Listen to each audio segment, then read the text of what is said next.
Al-Fatihah.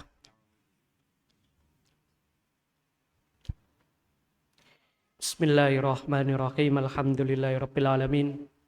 Wassalatu wassalamu ala asyrafil anbiya wal mursalin sayyidina wa maulana Muhammadin wa ala alihi wa sahbihi ajmain, amma ba'd. Hadis ke-11 an Abi Muhammad Al-Hasan bin Ali bin Abi Thalib sibti Rasulillah sallallahu alaihi wasallam wa raihanatihi radhiyallahu anhuma qala hafidtu min Rasulillah sallallahu alaihi wasallam ta'ma yaribuka au ta'ma yuribuka ila ma la yaribuka ma la yuribuka, rawahu Tirmidzi wan Nasa'i wa qala Tirmidzi hadis hasan sahih. Hadirin rahimakumullah, Sayyid Hasan ketika masih kecil pernah mendengar Rasulullah sallallahu alaihi wasallam berdoa, bersabda, karena bahasanya singkat dan padat, meskipun beliau masih kecil namun teringat sampai beliau dewasa. Pesan Rasulullah adalah da'ma yaribuka, atau juga bisa dibaca da'ma yuribuka ila ma la yuribuka. Tinggalkan apa yang membuatmu ragu menuju apa yang meyakinkanmu. Hadirin rahimakumullah, agar kita yakin maka sebelum melakukan sesuatu yang harus kita penuhi adalah iman. Di dalam hadis dikatakan man shoma ramadhana imanan. Kalau di dalam kehidupan sehari-hari tidak ada bedanya orang kerja hari Senin dengan hari Jumat. Gajinya sama, jam kerjanya sama, gajinya sama. Tapi kalau di dalam masalah agama kita baca Quran hari Senin beda dengan baca Al-Quran hari Jumat. Karena hari Jumat itu adalah hari istimewa. Demikian halnya dalam dunia kerja nggak ada perbedaan antara kerja bulan November dengan bulan Desember. Gajinya sama.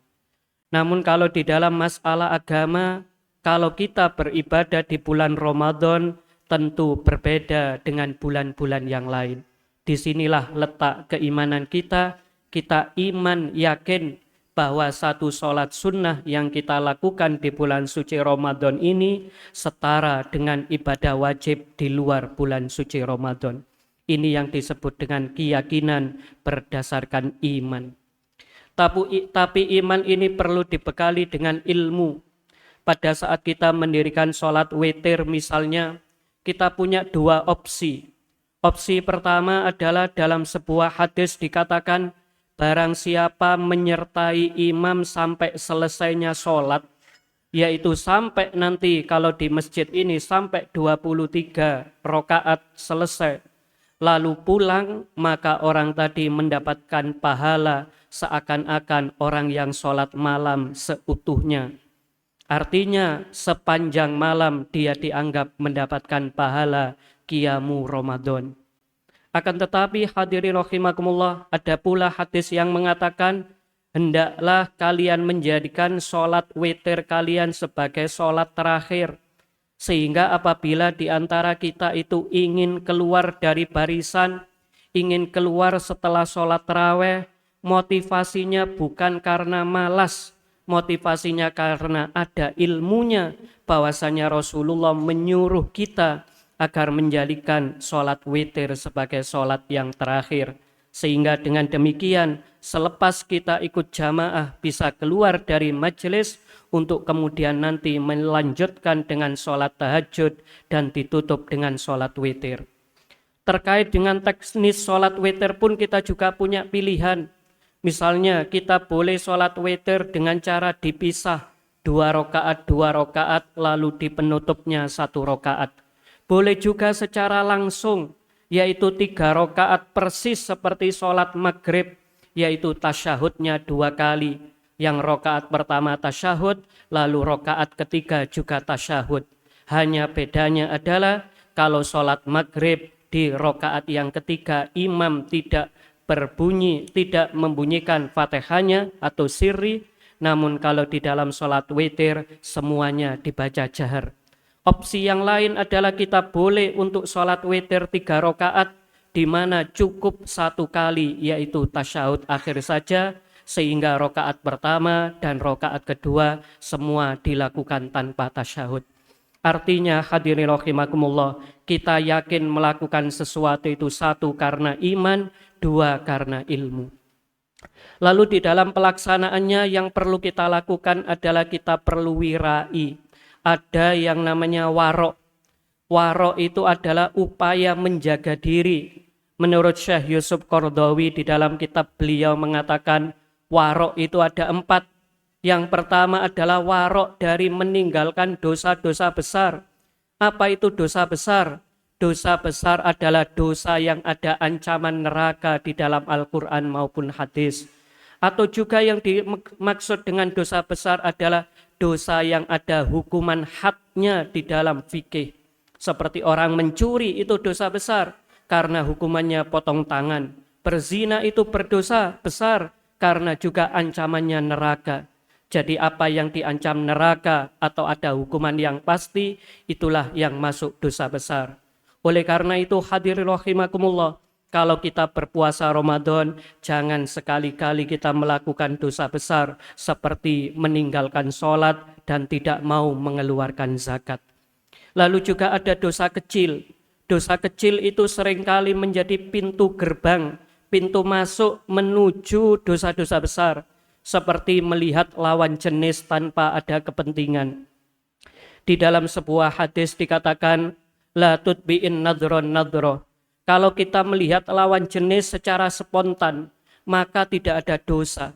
Namun apabila melihat pada momen berikutnya, berarti kita niat sengaja melihat, maka yang demikian ini menjadi dosa kecil. Namun hadirin rahimakumullah, dosa kecil itu bisa berubah menjadi dosa besar. Satu, kalau kita lakukan secara terang-terangan. Atau yang kedua, kita merasa nyaman, tenang saat melakukannya. Atau yang ketiga, kita terus-menerus melakukannya. Ini yang mengakibatkan dosa kecil berubah menjadi dosa besar. Dan di dalam bulan suci Ramadan ini hadirin rahimakumullah, menurut para ulama, dosa kecil akan mengurangi porsi pahala puasa yang kita lakukan. Lalu yang ketiga adalah kita perlu wirai dari hal-hal yang syubhat. Misalnya sholat tarawih yang cepat, karena sudah pasti kalau sholat tarawih yang cepat itu pasti akan ada ulama yang menganggapnya tidak sah. Padahal di dalam kaidah fikih dikatakan al-khuruju minal khilafi mustahab. Sebisa mungkin kalau kita melakukan sesuatu itu tidak dianggap salah oleh ulama yang lain. Hadirin rahimakumullah. Ada misalnya sholat tarawih yang dilakukan hanya dalam kurun waktu 7 menit. Padahal itu 20 rakaat. Sehingga per rakaat cukup hanya 18 detik. Dan alasannya yang ironis adalah itu sudah menjadi tradisi yang berlangsung ratusan tahun. Hadirin rahimakumullah. Tradisi sholat tarawih cepat itu maksimal usianya hanya ratusan tahun.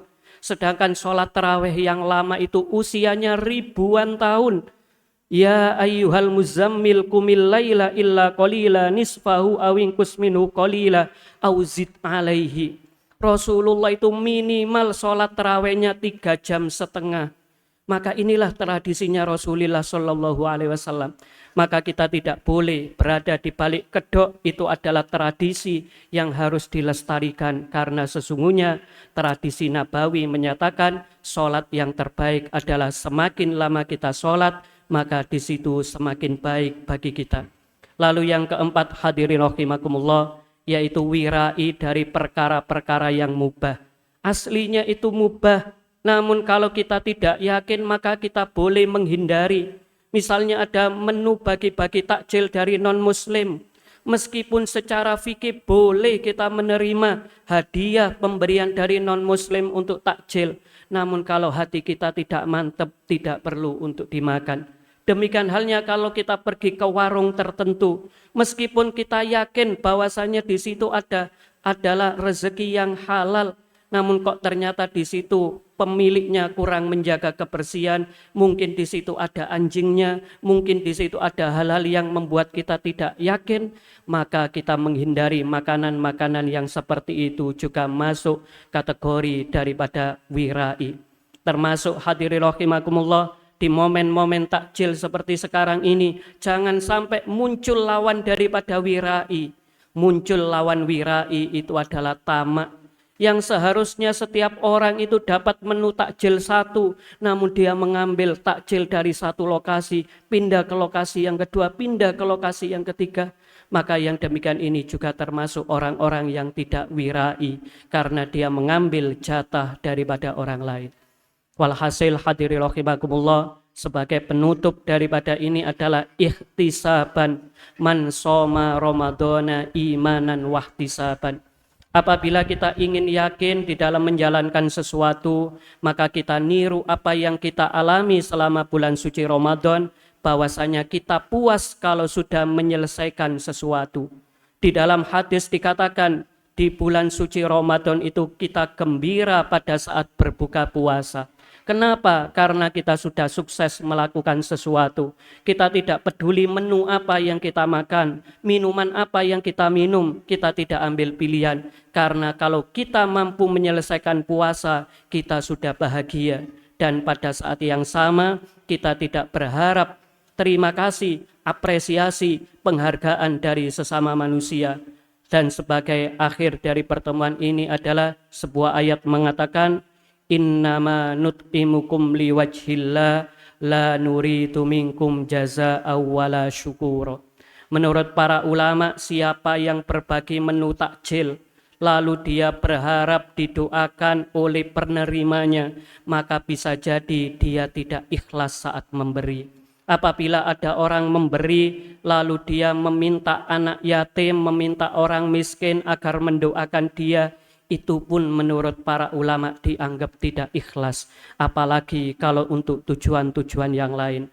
Namun hadirin rahimakumullah, apabila kita yang menjadi orang yang menerima pemberian orang lain, tentu wujud daripada rasa syukur kita adalah mendoakan kepada orang-orang yang memberi, sebagaimana doa yang diamankan oleh Rasulullah, aftara indakum as-shaimun wa akala ta'amakumul abrar wa sallat alaikumul malaikah. Inilah doa yang dibaca apabila menu takjil, menu buka yang kita makan adalah makanan gratis, bukan dari hasil kinerja kita sendiri. Semoga ada guna dan manfaatnya. Wal afu minkum. Assalamualaikum warahmatullahi wabarakatuh.